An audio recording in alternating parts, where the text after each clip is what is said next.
Pauline Bertrand, je vous explique le concept de l'émission. C'est la bande qui vous dit sur quoi cliquer. Et tous les jours, on recommande de regarder, de lire ou d'écouter quelque chose. Aujourd'hui, on clique sur une mini-série incroyable, une mini-série documentaire qui s'appelle Gunther, le chien qui valait des millions. Je ne sais pas si vous avez entendu parler de ce truc-là. Un petit peu. C'est l'histoire d'un chien qui a hérité de 400 millions d'euros. L'histoire, elle est folle. On va vous la raconter avec une journaliste de Vanity Fair. Mais avant, regardez ça. He apparently loves caviar and travels by private jet. Reportedly worth $500 million. Lucky dog.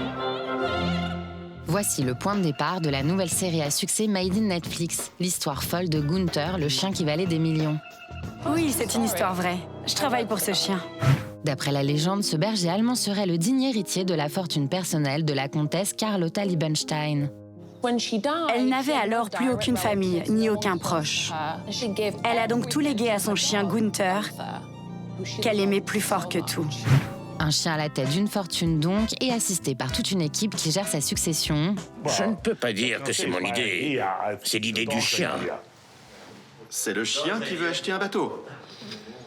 Vous ajoutez à cela la création d'un groupe de jeunes qui vit dans la même villa que Gunther. Les trois filles doivent ressembler à Pamela Anderson, Victoria des Spice Girls, etc. Les deux garçons doivent ressembler à Gérald des G-Squad ou à Steve des Worlds Apart. Le tout dirigé par une main de maître par un savant fou mythomane. Je dois faire très attention, Ray. Très attention. Je reste là pour écouter ce que tu vas dire. Je dois pas baisser ma garde. On a un chien, on a ce qui ressemble à une secte. Et ce n'est que le début. Il ne vous reste plus qu'à binge-watcher les 4 épisodes de Gunther, le chien millionnaire, pour découvrir la vérité. Enfin, peut-être. Qu'est-ce que ça change, que ce soit vrai ou de la fiction ? Sur le papier, ce chien est le chien le plus riche du monde.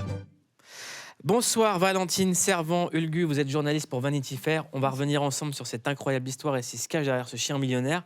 Freddy me dit, je comprends pas ce qui se passe. Je vois juste un chien riche, mais j'ai pas compris le truc de il doit ressembler à un gars des G-Squad et tout, j'ai pas compris. Non mais vraiment, vous allez voir. Le chien est fan des G-Squad. Non, vraiment aller jusqu'au bout, quoi. Vous allez nous aider à raconter l'histoire parce qu'elle est incroyable. Alors ça commence par l'histoire d'un chien, Gunther, qui aurait hérité de 400 millions de dollars. Qui est ce chien ? Gunther, c'est Gunther, 6e du nom, qui est donc le descendant d'une lignée de bergers allemands apparemment très très riches. Et le premier Gunther aurait appartenu, d'après la légende, toujours d'après la légende, à une très riche comtesse allemande qui lui aurait légué toute sa fortune, puisqu'elle avait perdu son fils, qui s'était suicidé à un âge très très jeune. Donc, son fils aurait souffert de dépression. Aurait souffert de dépression. Son fils qui s'appelle Gunther. Qui s'appelle Gunther. Donc le chien, à la mort de cette comtesse, a hérité de son immense fortune. La comtesse en question a légué son héritage, en tout cas l'a mis entre les mains d'une très grande amie à elle, qui elle aussi tirait sa fortune d'un empire pharmaceutique. Donc il y a un gros parallèle entre les deux femmes. À la mort de cette dame, âgée elle aussi, c'est donc son fils qui est devenu le représentant légal de la fiducie et donc qui tenait entre les mains la fortune du chien. Et cet homme, c'est Maurizio Mian, qu'on découvre dans la série. On va parler de lui dans un instant. D'abord, regardez Gunther, la vie du chien. Regardez comment il kiffe. Je suis le chef cuisinier personnel de Gunther. Nous sommes dans sa cuisine et aujourd'hui, je lui prépare un beau steak. Gunther a la meilleure vie possible. La comtesse voulait qu'il soit traité comme un dieu. Nous choisissons la viande expressément pour lui.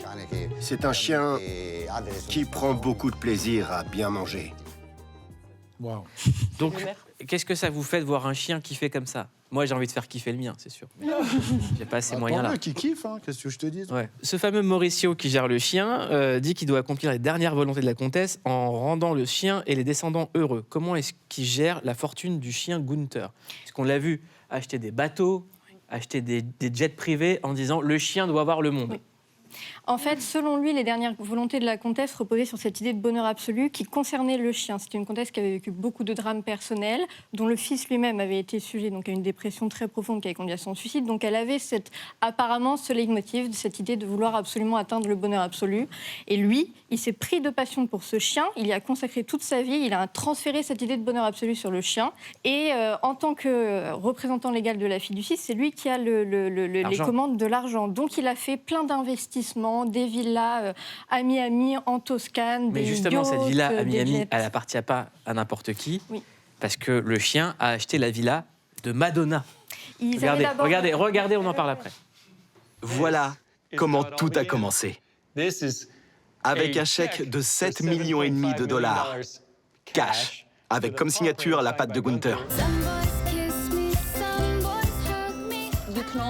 Ça a généré un véritable chaos. Il y avait plus de 200 journalistes devant la villa. Madonna's South Florida mansion is now owned by a very rich German shepherd.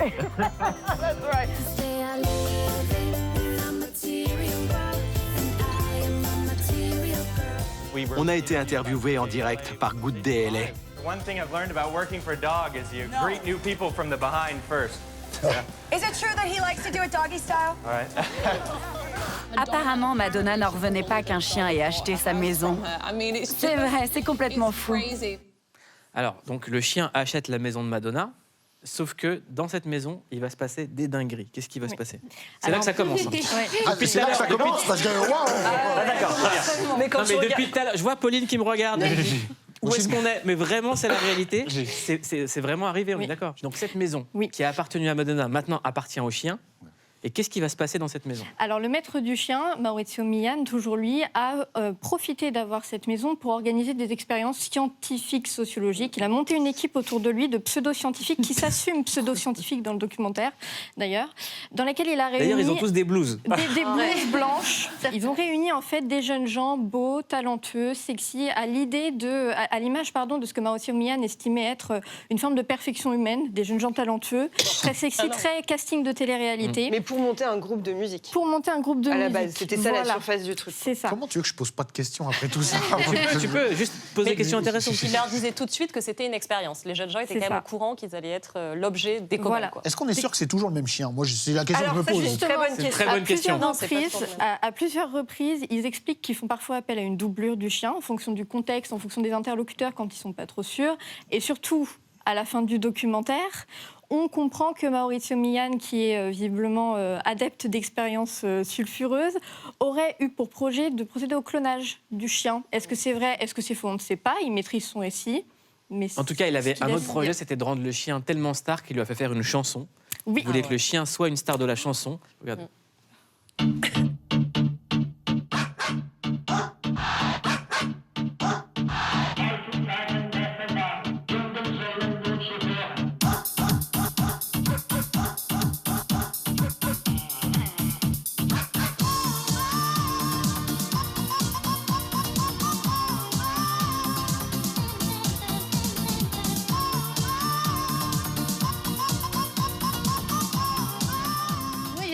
Il y a du gala dedans, c'est Hit Machine le truc. En tout cas, toi, t'as l'air de kiffer. Ah, je kiffe. Bah, ça Voilà. n'a pas du tout marché par ailleurs. Non, Ça- non, ils le disent. Hein. Et donc, dans ces critères scientifiques, il y avait en plus de la musique, le fait de créer un groupe de musique. Donc, il réunit des nanas et des mecs avec des physiques avantageux, inspirés des G-Squad et des Spice Girls. C'était ça, Ces critères. ces critères. Et il avait comme point d'orgue 13 lois autour de la sexualité, c'est ça? 13 commandements. 13 commandements. Autour de la sexualité, il voulait les pousser à mener une vie hédoniste à l'extrême. Donc, orgie conseillée, Je vais y aller, moi. prise d'acide pour voir leur réaction, La famille n'existe pas, le mariage On n'existe pas. respecte pas les Plusieurs parents relations parce que ça enferme. On Il faut être abolit, libre en fait. On abolit la frontière entre le divertissement et le travail. Et surtout, on a plusieurs relations sexuelles par jour. Oui. Jusqu'au moment où ils se rendent compte qu'ils sont filmés, en fait. Tout à fait, ils se sont rendus compte, donc il y a une diversité d'interlocuteurs dans le documentaire qui est intéressante, dont des gens qui ont été ces cobayes, qui ont fait partie du groupe, qui expliquent qu'à un moment donné, ils se sont rendus compte qu'il y avait des pseudo-scientifiques en blouse blanche qui prenaient des notes de leurs actions, qui observaient y compris leurs moments d'intimité a priori, avec des caméras qui, ils s'en sont rendus compte, filmaient très probablement tout. Y compris dans les chambres. La première. Ah, c'est Big Brother avec un yinche.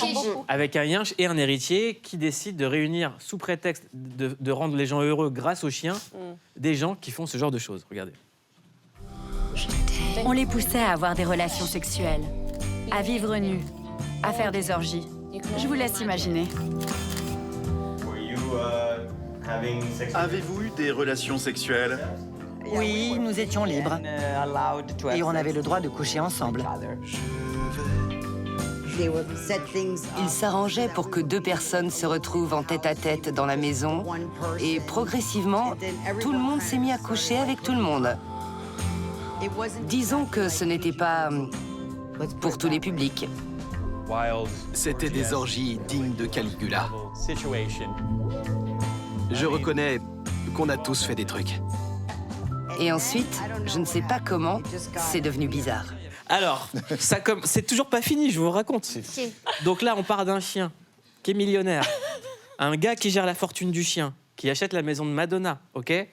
Après, il veut créer un groupe, il réunit des gens beaux. Ouais. En fait, il découvre qu'ils doivent participer à des orgies et qu'ils sont filmés. Et après ça, il y a des expériences pseudo-scientifiques et qui leur permettent de créer un collier du bonheur. Tout à fait, un pendentif Edo, quelque chose comme ça, lumineux, qu'ils portent tous, qui est divisé en 5 catégories. La popularité, la sexualité, le spectacle, la richesse, et un dernier qui m'échappe. Et ce pendentif...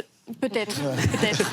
Et ce pendentif varie en luminosité au fur et à mesure qu'ils font se filmer. S'ils correspondent, s'ils sont dans un grand moment de popularité, la case popularité va être lumineuse. S'ils ont une activité sexuelle particulièrement intense, ça va être cette case-là qui va briller. Ils sont évalués en fait comme des cobayes et ils peuvent on le voir rappelle, par rapport au collier. C'est vrai, c'est une histoire vraie. Ça s'est vraiment regardez passé. L'extrait et regardez le fameux collier du bonheur. Chaque couleur représente un des différents facteurs et nous donne une indication sur la progression du projet. Le collier était contrôlé par les scientifiques et il donnait des retours en temps réel sur la qualité de la participation. Lorsqu'un membre du groupe faisait preuve d'une des qualités nécessaires, le collier s'allumait à fond, un peu comme dans un jeu vidéo. Ainsi, en se basant sur les évaluations, on pouvait augmenter ou diminuer le statut d'un individu et les autres membres des 5 magnifiques pouvaient le voir. Alors à quoi il sert bon bref, voilà. Comment on a laissé faire ça, en fait? Eh ben, c'est très étonnant qu'on n'en ait pas entendu parler encore, mais surtout, il a construit une telle mythologie autour de son chien, ce Maurizio Millán. De son chien et de son collier. Et de son collier. Il n'y a plus de rapport avec le chien. Oui. Alors, en fait, si, le chien, il est au milieu de tous ses participants, cette joyeuse bande, et ils vivent au milieu dans un cadre hyper luxueux, dans une villa, avec le chien. Avec cette idée, toujours selon les préceptes de la comtesse, de faire vivre un bonheur absolu, dans un cadre de vie hyper confortable, à une bande de jeunes mais autour d'un chien. À quel moment il a demandé ça, le chien? Il a demandé un collier spécial? Non, pas du tout. Lui, il a rien. Il est au milieu, on le voit, il le caresse, il est là, il a l'argent. quand même exigé au départ par la comtesse. Techniquement, en tout cas, dans les 13 commandements, au départ, il y a le chien adore la musique, donc il faut faire un groupe de musique. Donc on récapitule. Est-ce que vous êtes capable de récapituler ce qui s'est passé? C'est des pitchs de films refusés par Netflix, mis dans un documentaire. Mais tout d'un coup, quoi. C'est que la saison 1, ça. Alors là, il va y avoir une révélation. Parce qu'au fur et à mesure du documentaire, on découvre les coulisses d'une histoire qui semble totalement inventée par le propriétaire du chien. Oui, finalement, à peu près passé l'épisode 3, on comprend qu'il y a des zones d'ombre depuis le début et on apprend la plus grosse révélation en tant que Maurizio Millán souffre d'une dépression très profonde et que autant les expériences qu'on a vues, les villas, les achats, les investissements sont vrais, tout ça s'est vraiment passé, mais l'histoire de la comtesse est fausse, c'est une invention. Le fils dépressif lui-même décédé est inventé. Non. Et c'est un avatar, en fait. Il se serait créé une forme d'alter ego. À cause de la maladie. Donc on arrive dans une progression, on se rend compte que tout le passé, c'est vraiment un mythe. En fait, tout ça n'existe pas. Mais l'argent... Des fois, quand tu reçois des mails bizarres, c'est cool. Non, il y avait l'argent, il y avait l'argent. L'argent, il en a vraiment hérité. C'était sa famille qui avait un empire pharmaceutique. Voilà, en fait, l'histoire qu'il a construite autour de la comtesse, c'est celle de sa famille. Lui-même est l'héritier d'un empire pharmaceutique. Et l'argent vient de son propre empire familial, qu'il a fait passer au Liechtenstein par un système d'évasion fiscale à une amie allemande, qui est cette pseudo-comtesse. Comment vous avez eu vent de cette histoire, vous? Tout simplement par l'annonce Netflix, l'annonce du programme, et je me suis plongée en fait dans les articles qui sont sortis dans les années 90 dans la presse locale aux États-Unis. C'était vraiment des articles à l'échelle communale qui commençaient à émettre des soupçons, à pointer du doigt le côté sulfuré de l'affaire. Et il y a eu une grosse médiatisation en 2021 parce que Gunther, en tout cas, apparemment Gunther, a revendu la maison qu'il avait achetée de Madonna, la villa. Le chien a revendu sa maison. Tout à fait, à 31 millions de dollars. Il a fait une petite marge quand même, le chien. Oui, de 7 millions à 31 millions. Plus de 31 millions. Et le Maurizio, il est où? Il n'est pas en prison? Non, il continue à mener son train de vie en fait, et il a pour projet avec Carla, qui travaille donc pour le Gunther Trust, la Gunther Corporation, qui est le trust qu'il a créé autour de la fortune de Gunther, à potentiellement essayer d'acheter une île aux Bahamas pour faire en sorte de créer un espèce d'élevage très heureux de bergers allemands qui puissent vivre en liberté. En tout cas, ça aurait pu être un épisode de Brute. Ouais, bah non, trop compliqué là. Personne ne va y croire.